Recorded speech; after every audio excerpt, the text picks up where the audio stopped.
आज भने फेरि पनि एकदमै प्यारा साथी अविनाश छेत्री अविले हामीलाई म्यासेज गर्नुभएको छ।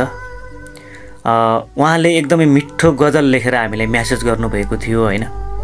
उहाँ चाहिँ एकदमै ह्यान्डसम मान्छे पनि हैन, प्यारा साथी पनि, एकदमै समाजको लागि एकदमै समाजमा मिलनसार व्यक्ति पनि हैन। उहाँ चाहिँ बजाङको 26 पाथीभेरा घर भई हाल कामको सिलसिलामा भारतको बेङ्गलोरमा बस्दै आउनुभएका प्रिय मान्छेले एकदमै मिठो गजल लेखेर हामीलाई पठाउनु भएको छ।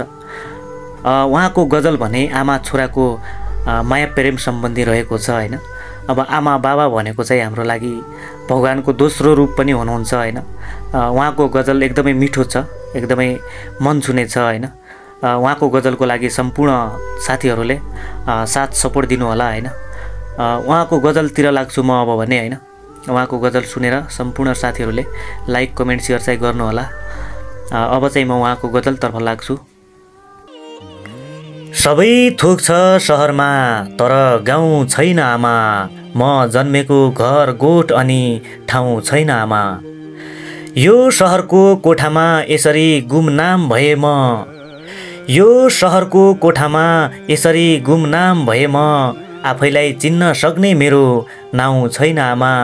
यो छोरालाई उतैबाट आशिष दिनु तिमीले, यो छोरालाई उतैबाट आशिष दिनु तिमीले, शिर निहुराउन यहाँ तिम्रो पाउ छैन आमा।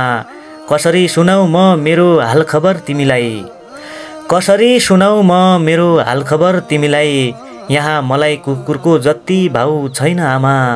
सबै थोक छ सहरमा तर गाउँ छैन आमा, यहाँ मलाई कुकुरको जति भाउ छैन आमा।